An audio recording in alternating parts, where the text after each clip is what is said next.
तो दोस्तों आप सबका स्वागत है आपके अपने YouTube channel shadow of regrets में। तो आज मैं एक्सप्लेन करने वाला हूँ द ग्रेट रूलर सुपर योद्धा सीजन 3 पार्ट 6। तो जैसा कि हमने लास्ट एपिसोड में देखा, ध्रुवांश की मुलाकात कुछ लुटेरों से हो जाती है, जहाँ उनकी लीडर काया ध्रुवांश से कहती है कि हमने एक जेट फ्रूट की लोकेशन पता की है, अगर तुम हमारा साथ दो तो हम उसे हासिल कर सकते हैं। ध्रुवांश भी जेट फ्रूट के बारे में जानता था कि वो कितना कीमती है, इसलिए वो स्नो वैली आ जाते हैं, जहाँ पर उन लोगों का सामना कुछ तिलिस्मी जानवरों से होता है, लेकिन सबसे ज्यादा खतरनाक तो उनका किंग था। तो बिना किसी देरी के इस चैप्टर को स्टार्ट करते हैं। इस एपिसोड की स्टार्टिंग माइकल से होते हैं, जहां हम देखते हैं उसे नागवंशी दल के कुछ योद्धाओं ने घेर लिया था, लेकिन वो माइकल से बहुत ही ज्यादा घबरा रहे थे और वो माइकल को सरेंडर करने के लिए भी बोलते हैं, क्योंकि माइकल को भी थोड़ी सी चोट लग चुकी थी। लेकिन माइकल तो बहुत ही ज्यादा खतरनाक था। वो कहता है तुम लोग यकीनन थक चुके होगे, क्यों ना मैं तुम तीनों को ही जान से मार दूं, ताकि तुम तीनों हमेशा हमेशा के लिए सो जाओ। ये बात सुनकर वो योद्धा तो काफी ज्यादा घबरा गए थे और उसके बाद माइकल अपनी शक्तियां यूज करते हुए उन सभी को एक ही बार में मार डालता है, जिसके बाद वो देखता है उसके जख्मों से फिर से खून आने लगता है और वो कहता है मुझे जल्द से जल्द इन जख्मों को हील करना होगा, ताकि मैं जल्द से जल्द इन लोगों से पीछा छुड़ा के यहाँ से निकल सकूं। जब वो ये सब कह ही रहा था, तभी उसे स्नो वैली से किसी चीज की खुशबू आती है, जिसे सूंघते ही उसने स्नो वैली की तरफ बढ़ना शुरू कर दिया था। और रास्ते में चलते हुए वो कह रहा था बेशक मैं इस जगह घायल हूँ और नागवंशी दल की योद्धा मुझे कभी भी ढूंढ सकते हैं, इसलिए मुझे जल्द से जल्द स्नो वैली में मौजूद उस जेट फ्रूट को हासिल करके अपने जख्मों को हील करना होगा, ताकि मैं उड़ के यहाँ से जल्द निकल सकूं। उसके बाद से शिफ्ट होके बंदर राजा पर आ जाता है, जहाँ वो बहुत ही गुस्से में दिखता है और ऐसा लग रहा था कि कोई चीज उसे बहुत ही ज्यादा परेशान कर रही है, जबकि ध्रुवांश और उसके साथी भी छुपकर उसको देख रहे थे। समर कहता है कि ये किसी लो लेवल बीस्ट से तो काफी ज्यादा खतरनाक है, हमें इससे पंगा नहीं लेना चाहिए। फिर काया कहती है मेरे स्मोक बॉम्ब ने तो इस पे जरा सा भी असर नहीं किया, बल्कि ये उससे बहुत ज्यादा इरिटेट हो चुका है। शमशेर भी काफी ज्यादा घबराया हुआ लग रहा था। वो कहता है अभी भी वक्त है, हमें वापस लौट जाना चाहिए, क्योंकि अगर इसको हमारी लोकेशन के बारे में पता चल गया तो ये हम में से किसी को भी जिंदा नहीं जाने देगा। ये सब आपस में ऐसी ही बातें कर रही थी। फिर मायरा पूछती है ध्रुवांश तुम्हारा इस बारे में क्या ख्याल है। ध्रुवांश यहाँ की सारी सिचुएशन के बारे में भूल के सिर्फ जेट स्पिरिट फ्रूट को ही देख रहा था। साथ ही साथ वो शमशेर से कहता है क्या तुम सचमुच हार मारना चाहते हो। फिर काया कहती है नहीं, बिल्कुल भी नहीं, हम लोग यहाँ से हरगिज खाली हाथ नहीं जाने वाले। दूसरी तरफ हम नागवंशी दल के कुछ योद्धाओं को देखते हैं, जो कहता है हमें माइकल की लोकेशन के बारे में पता चल चुका है, वो जंगल की गहराई में स्नो वैली की तरफ बढ़ रहा है। ये सुनकर नागवंशी दल का एल्डर कहता है ये बिल्कुल भी अच्छा नहीं, वहाँ पर हाई लेवल के बीस्ट होंगे। जबकि दूसरी तरफ मुराद कहता है मैं उसका प्लान समझ चुका हूँ, वो जानबूझकर जंगल की गहराई में जा रहा है, जहाँ पर हाई लेवल के बीस्ट होंगे, और वो सोच रहा है हम डर के उसके पीछे नहीं जाएंगे। मुराद की ये बात सुनकर वो एल्डर कहता है फिर तो वो बिल्कुल गलत सोच रहा है, क्योंकि हम उसका पीछा कहीं नहीं छोड़ने वाले, फिर वो चाहे नरक में ही क्यों ना चला जाए। ये कहकर वो सब स्नो वैली की तरफ बढ़ने लगते हैं, ताकि वो जल्द से जल्द माइकल को पकड़ सकें। दूसरी तरफ हम देखते हैं स्नो वैली में ध्रुवांश ने एक अच्छा सा प्लान बना लिया था, और वो कहता है हम लोगों को अपना काम डिवाइड करना होगा। समर, काया और शमशेर तुम तीनों मिलकर उस बीस्ट का ध्यान बटाओगे। मायरा तुम्हें चुपके से जाके उस जेट फ्रूट को लाना होगा, और जैसे ही मुझे मौका मिलेगा मैं अपनी स्पिरिट डिस्ट्रक्शन पिल का इस्तेमाल करके उस बीस्ट पे हमला कर दूंगा। ये सब प्लान बताने के बाद ध्रुवांश कहता है याद रखना अगर कुछ भी गलत हो तो तुम सब यहाँ से निकल जाना और जेट स्पिरिट फ्रूट के बारे में भूल जाना। सभी लोग ये बात समझ गए थे। उसके बाद हम देखते हैं वो तीनों मिलकर उस बीस्ट का ध्यान बटाने के लिए उसकी तरफ फाइट करने चले जाते हैं। यहाँ पहला अटैक शमशेर अपना सबसे पावरफुल अटैक थंडर फीस्ट से करता है। उसका साथ देने के लिए काया भी अपने थंडर ब्लेड से अटैक कर देती है। इन दोनों के पावरफुल अटैक के बावजूद भी उस बीस्ट को कोई असर नहीं होता, जबकि समर भी बिना वजह ही मार खा लेता है। इन तीनों के अटैक करने से वो मंकी किंग बहुत ही ज्यादा गुस्सा हो जाता है, लेकिन फिर भी वो अपनी जगह से नहीं हिलता, क्योंकि उसे अपने जेट फ्रूट की हिफाजत करनी थी। जो देख के ध्रुवांश कहता है ये तो कुछ ज्यादा ही समझदार निकला, मुझे लगा ये अपनी जगह छोड़कर यहाँ से चला जाएगा, पर शायद मैं गलत था। फिर ध्रुवांश मायरा को भी अपनी पोजीशन संभालने को कहता है, जो सुनकर मायरा भी छुप छुप के उस जेट स्पिरिट फ्रूट की तरफ बढ़ने लगती है। पीछे की तरफ वो तीनों अब भी उस पे हमला करके उसका ध्यान बटाने की कोशिश कर रहे थे, लेकिन उस पे तो इसका कोई असर हो ही नहीं रहा था, और वो तीनों मिलकर भी उसे उसकी जगह से नहीं हिला पा रहे थे। जो देखकर काया को गुस्सा आ जाता है और वो कहती है हम तीनों को मिलकर एक साथ अटैक करना होगा, तभी हम इस बीस्ट का शायद कुछ उखाड़ पाएं। फिर वो तीनों मिलकर अपने सबसे पावरफुल अटैक से उस बीस्ट पर हमला कर देते हैं, जहाँ उन सबके टकराने से चारों तरफ काफी सारी एनर्जी फैल जाती है, और इस अटैक के बाद पहली बार वो बीस्ट अपनी जगह से हिल जाता है। और ये टाइम ध्रुवांश के अटैक के लिए सबसे बेस्ट था। मौके मौके का फायदा उठाते हुए ध्रुवांश भी अपनी स्पिरिट डिस्ट्रक्शन पिल से उस बीस्ट पे अटैक कर देता है और अपने साथियों से कहता है तुम लोग कवर ले लो, क्योंकि उस बीस्ट और स्पिरिट डिस्ट्रक्शन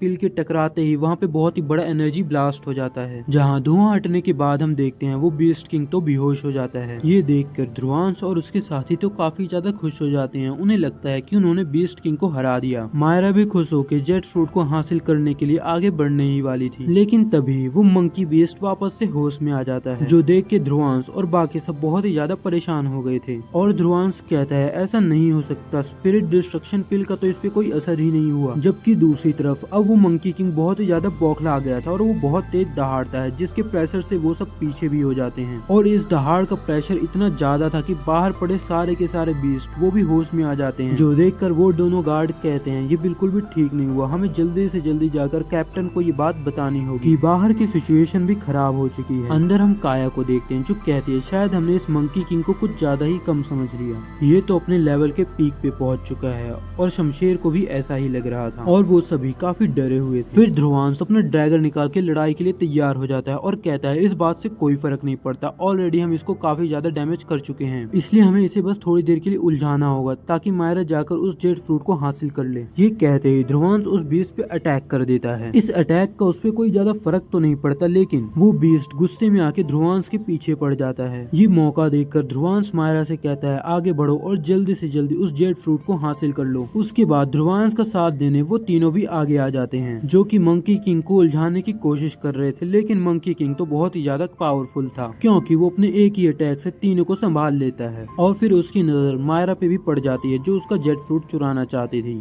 फिर वो गुस्से में आके मायरा की तरफ हमला करने के लिए आगे बढ़ता है, लेकिन ध्रुवांश मायरा को समय देने के लिए फौरन से मंकी किंग के सामने आ जाता है और उससे फाइट करने लगता है, जहाँ पर वो तीनों भी ध्रुवांश का साथ देते हैं। फिर वो बीस्ट किंग मायरा को इग्नोर करके इन तीनों के पीछे दोबारा पड़ जाता है। फिर वो मंकी किंग भी इन सब पे अटैक करने लगता है। दूसरी तरफ मायरा अपने मन में कहती है ये जेट फ्रूट को हासिल करने का सबसे सही मौका है और मुझे जल्द से जल्द उस जेट फ्रूट को लाना होगा, क्योंकि ये लोग ज्यादा देर तक उसका मुकाबला नहीं कर पाएंगे। ये सब सोचकर मायरा जल्दी से जाके अपने चाबुक की मदद से उस जेट फ्रूट को हासिल कर लेती है और उसे पाने की खुशी में वो कुछ ज्यादा ही एक्साइटेड हो गई थी और वो एक बेवकूफी कर देती है। वो चिल्ला के कहती है ध्रुवांश मुझे ये जेट फ्रूट मिल गया। मंकी किंग तो ये देख के पागल ही हो गया था, वो अब गुस्से में आके मायरा की जान लेने के लिए आगे बढ़ जाता है। मायरा अपने चाबुक का इस्तेमाल करके उसे रोकने की कोशिश करती है, लेकिन मंकी किंग अपने एक ही हमले से उस चाबुक को डिस्ट्रॉय कर देता है। ये देखकर मायरा की आंखें खुली की खुली रह जाती हैं। फिर पीछे से वो तीनों आकर उस बीस्ट पे अटैक कर देते हैं ताकि मायरा को भागने का मौका मिल सके, लेकिन वो मंकी किंग बड़ी ही आसानी से इन तीनों को फेंक के मारता है। फिर वो एक बहुत ही पावरफुल अटैक मायरा पे करने वाला था, जो देख के ध्रुवांश मायरा के सामने आ जाता है और विजय स्तंभ की मदद से वो अपने आसपास प्रोटेक्टिव बैरियर क्रिएट कर लेता है। ये डिफेंस बैरियर वाकई में बहुत ज्यादा पावरफुल था, क्योंकि ये बैरियर सक्सेसफुली उस अटैक को झेल लेता है और मंकी किंग को पीछे की तरफ ढकेल देता है। पर अभी तक ये जंग खत्म नहीं हुई थी, सिचुएशन धीरे धीरे और भी ज्यादा खराब हो रही थी, क्योंकि वो गार्ड अंदर आके बता देता है कि बाहर सभी बीस्ट जाग चुके हैं। जो सुनकर काया कहती है अब हम लोगों को हार मान लेनी चाहिए और हमें जल्द से जल्द यहाँ से निकलना होगा, नहीं तो हम में से कोई भी जिंदा नहीं बचेगा। मायरा कहती है ये मंकी किंग बहुत ही ज्यादा गुस्से में है और इतनी आसानी से अपने जेट फ्रूट को यहाँ से कहीं जाने नहीं देगा, और अगर इस जेट फ्रूट को हम अपने साथ ले जाने की कोशिश करेंगे तो हम में से कोई भी जिंदा नहीं निकल पाएगा। फिर ध्रुवांश कहता है मैं इस बीस्ट का ध्यान बटाने की कोशिश करूंगा और मौका देख के तुम सभी यहाँ से निकल जाना। उसके बाद वो जेट फ्रूट लेके अपोजिट साइड भागना शुरू कर देता है। मंकी किंग भी उसे जेट फ्रूट लेकर भागते हुए देख लेता है। फिर वो ध्रुवांश के पीछे पड़ जाता है। उसके बाद ध्रुवांश काया को कहता है तुम मेरे दोस्तों को यहाँ से लेकर निकलो और अगर इन्हें कुछ हुआ तो मैं तुम्हें कभी भी माफ नहीं करूंगा। ये कहने के बाद वो मंकी किंग को लेकर यहाँ से कहीं दूर चला जाता है, जबकि दूसरी तरफ काया ध्रुवांश के दोस्तों को लेकर यहाँ से निकलने वाली थी, लेकिन उनके सामने से भी कुछ बीस्ट आने लगते हैं। ये देखकर उन्हें अपना रास्ता बदलना पड़ता है और ऊपर से छुपकर ये सारी फाइट माइकल भी यहाँ पे देख रहा था। ये सब देखकर वो भी बहुत ज्यादा खुश हो जाता है। दूसरी तरफ हम देखते हैं वो मंकी किंग अब भी ध्रुवांश के पीछे पड़ा हुआ था, साथ ही साथ वो ध्रुवांश पर पीछे से अटैक भी कर रहा था, लेकिन ध्रुवांश किसी तरह उन सारे अटैक से बचकर एक ऊंची जगह पर पहुंचकर कहता है ये मंकी किंग इतनी आसानी से मेरा पीछा नहीं छोड़ने वाला, ये मुझसे अपना जेट फ्रूट लेकर ही मानेगा, लेकिन मैं भी इतनी आसानी से ये जेट फ्रूट नहीं देने वाला। मुझे जल्द से जल्द कोई प्लान बनाना होगा जिससे ये जेट फ्रूट भी मेरा हो जाए और मैं इससे अपनी जान भी छुड़ा सकूं। ये सोचकर ध्रुवांश दोबारा से आगे की तरफ बढ़ना शुरू कर देता है, जहाँ रास्ते में भागते हुए उसे एक जबरदस्त प्लान सोचता है। वो अपने मन में कहता है मैं जैसे ही अंदर की तरफ बढ़ता जाऊंगा मुझे हाई लेवल के बीस्ट मिलेंगे जो इस मंकी किंग से भी ज्यादा खतरनाक होंगे और उनका इस्तेमाल करके शायद मैं अपनी जान बचा सकूं। ये सब सोचते हुए ध्रुवांश आगे बढ़ता ही जा रहा था और तभी उसे एक गुफा दिख जाती है और वो बिना टाइम वेस्ट किए उस गुफा में चला जाता है क्योंकि ध्रुवांश को लग रहा था कि जरूर ये किसी हाई लेवल बीस्ट की गुफा होगी। वैसे तो ये करना काफी ज्यादा खतरनाक है लेकिन मेरे पास कोई दूसरा ऑप्शन भी नहीं। वो मंकी किंग भी गुफा तक पहुंच जाता है। वो थोड़ी देर तो सोच में पड़ जाता है लेकिन वो अपने जेड फ्रूट को भी तो नहीं जाने दे सकता, इसलिए वो उस गुफा में चला जाता है। फिर हम ध्रुवांश को देखते हैं जो धीरे धीरे उस गुफा में आगे बढ़ता ही चला जा रहा था और वो कहता है